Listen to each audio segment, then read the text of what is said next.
नमस्कार, स्वागत है आप सभी का एक नए वीडियो में। और कितना समय लगेगा हमें जागने में? हम उस समय जागेंगे जब हमारा सब कुछ लुट जाएगा, हमारी युवा पीढ़ी खत्म हो जाएगी, जब हमारा समाज जागेगा। आखिर कब तक दलितों की हकमारी होती रहेगी? भारत में दलितों, पिछड़ों और आदिवासियों की आज भी इतनी दयनीय स्थिति क्यों है? संविधान लागू होने के बाद भी, आरक्षण मिलने के बाद भी हमारी स्थिति आज भी जस की तस क्यों बनी हुई है? क्या आपने कभी सोचा है? अगर नहीं सोचा तो सोचना शुरू कर दें और इस विषय पर खोजना और अपनी आवाज़ उठाना शुरू कर दें। भारत के हर हिस्से में दलितों, पिछड़ों, आदिवासियों के घर जमीन छीने जा रहे हैं, बलपूर्वक या सरकारी योजनाओं के तहत। आदिवासियों को उनकी जमीन जंगल से बेदखल कर ये सामंतवादी लोग इनके जंगलों पर कब्जा कर रहे हैं। ना इनको कहीं और घर दिया जाता है, न ही इनके रहने कमाने की व्यवस्था की जाती है, न ही इनको कोई मुआवजा मिलता है। विकास योजनाओं के नाम पर ये सामंतवादी लोग जो नीतियाँ बनाते हैं और लागू करते हैं, कुछ पैसों के लालच में ये लोग सभी गैरकानूनी काम कानून की आड़ लेकर करते हैं। प्रकृति का अनियंत्रित दोहन, शोषण करते हैं। जब कोई प्रकृति प्रेमी इसका विरोध करता है तो ये लोग जनता को उसका विरोधी बना देते हैं और इन लोगों को जेलों में डाल देते हैं ताकि इनकी योजनाओं में प्रकृति प्रेमी कोई रोड़ा ना बन सके। छत्तीसगढ़, राजस्थान, गुजरात, उड़ीसा में ही देख लीजिए, जंगल के जंगल नष्ट कर दिए गए। इससे प्रकृति को बहुत नुकसान हो रहा है। छत्तीसगढ़ में पानी इतना अधिक प्रदूषित हो चुका है कि आने वाली नस्लें कई गंभीर रोग लेकर पैदा हो रही हैं। यही पानी कई माध्यमों से साफ नदी नालों में पहुंचकर आसपास के व दूर दराज के इलाकों को भी प्रभावित कर रहा है। राजस्थान में अनियंत्रित वृक्षों की कटाई मरुस्थल प्रसार का कारण बना। बालू पर खड़ी इमारत बालू पर खड़ी इमारतें का बोझ धरती सहन नहीं कर पाई और इसका परिणाम गुजरात में आए भूकंप से पता चलता है, सबके सामने था। हाल ही में 20-25 वर्षों में हिमालय के क्षेत्र में हुए विकास मानव सभ्यता के लिए कितना उपयोगी रहे, इसका अंदाजा इसी से लगाया जा सकता है कि प्रकृति समय समय पर चेता रही है, रुक जाओ नहीं तो परिणाम बहुत गंभीर होंगे। छत्तीसगढ़ के कई गांव में आज भी धरती से जो ज्वलनशील गैसें निकल रही हैं, वो छत्तीसगढ़ की धरती को उधेड़ने के लिए ही काफ़ी है, क्योंकि यहाँ पर मीथेन के अकूत भंडार मिले हैं और ये मीथेन रह रह करके गांव वासियों को डरा रहा है। धरती में दरारें आ रही हैं। ये सब इसी का नतीजा है कि छत्तीसगढ़ के हरे भरे जंगल अनियंत्रित रूप से दोहन कर दिए जा गए हैं तथा वहाँ पर अनियंत्रित खदानों की खुदाई हो रही है। इससे पृथ्वी का संतुलन बिगड़ रहा है। धरती में जो गैसें नीचे दबी हुई थी, अब वो विकराल रूप के साथ ऊपर आने लगी हैं। क्या ये मानव सभ्यता और एक सभ्यता को नष्ट करने के लिए काफ़ी नहीं है? परंतु आज भी हमारा सामंतवादी वर्ग नहीं जाग रहा है। सिर्फ कुछ पैसों के लालच के लिए ये सामंतवादी वर्ग पूरी सभ्यता को ही खतरे में डाल दिया है। नए नए तरह के वायरस आज मानव सभ्यता के ऊपर आक्रमण कर रहे हैं और इसको बचाने के लिए बहुत कम दवाइयाँ व टीका उपलब्ध हैं। क्या हमने प्रकृति के साथ को उस हद तक नहीं छेड़ा है जिसे प्रकृति हमें बार बार में आगाह कर रही थी कि रुक जाओ, इससे आगे ना बढ़ो? परंतु हम कहाँ मानने वाले थे।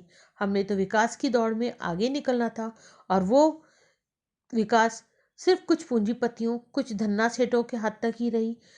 आम जनता के हाथ में तो आज भी गरीबी, बेचारगी और लाचारी ही है आई है।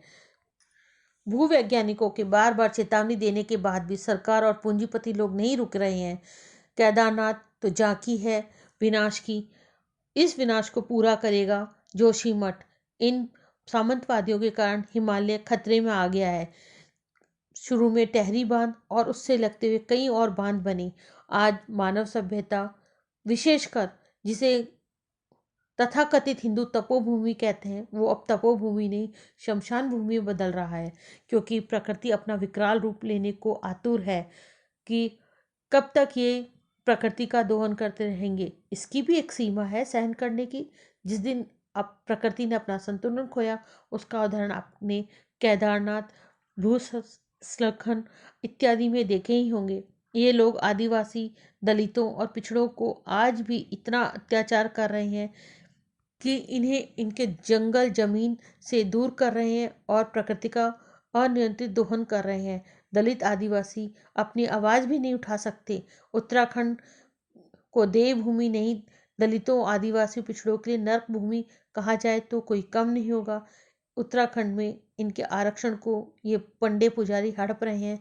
दलितों आदिवासियों को बंधुआ मजदूर बना के रखा हुआ है जाता है, यहाँ तक कि प्रशासन इनकी कोई शिकायत पर ध्यान नहीं देता, कोई कार्रवाई नहीं करता। यहाँ दलित आदिवासी समाज आज भी अनपढ़ है, मुख्य धारा से कटा हुआ है।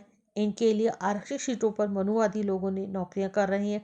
उत्तराखंड में ये पंडे पुजारी स्वर्ण समाज साधन संपन्न होते हुए भी आदिवासी दलित घोषित कर सही मायनों में दलितों और पिछड़ों का हक मार रहे हैं। ना सत्ता ना ही सरकारी महकमे में कोई दलित आदिवासी कर्मचारी है। मनुवादी लोग इन्हीं की जमीनों को छीन करके दोहन कर रहे हैं और इन्हीं को ही कुछ नहीं मिल रहा। इनका दलितों आदिवासियों के शोषण के साथ साथ ये लोग प्रकृति का भी शोषण कर रहे हैं, और इन सब में मारा कौन जा रहा है? दलित और आदिवासी।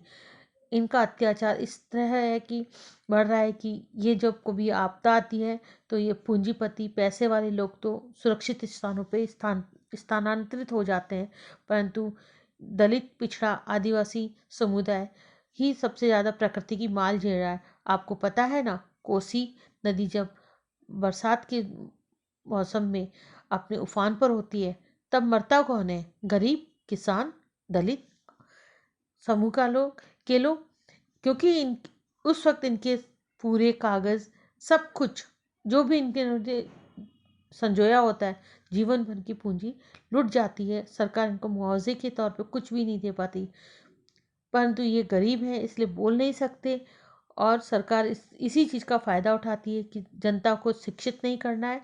शिक्षित नहीं होगी तो जनता बोल भी नहीं पाएगी, और जब जनता बोलेगी ही नहीं तो सरकार को क्या फ़र्क पड़ता है कि कितने गरीब मर रहे हैं, क्योंकि सरकार तो अपने पूरा बचाव करके चलती है।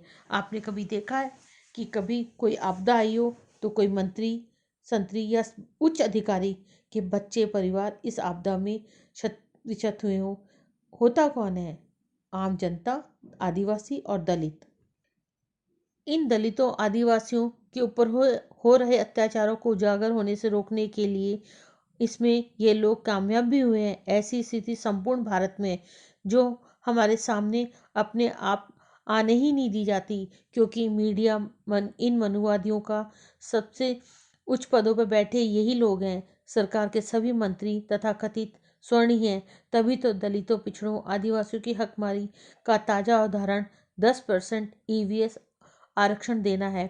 सुप्रीम कोर्ट और सरकार का दूसरी तरफ ओबीसी, एससी, एसटी को आरक्षण को पूरी तरह से खत्म करना चाहते हैं ये मनुवादी, ताकि देश में सभी संसाधनों पर इनका एक छत्र राज हो। ये मनुवादी दलितों, पिछड़ों, आदिवासियों को पूरी तरह से गुलाम बनाकर रखना चाहते हैं।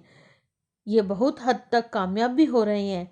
अगर आज भी ये समाज नहीं जागा तो बहुत देर हो जाएगी, फिर हम चाहे कुछ भी कर लें, हम फिर से अपने संघर्ष को शून्य से शुरू करना होगा, जो असंभव प्रतीत होता है। चैनल को लाइक करें, सब्सक्राइब करें और कमेंट्स अवश्य करें। धन्यवाद।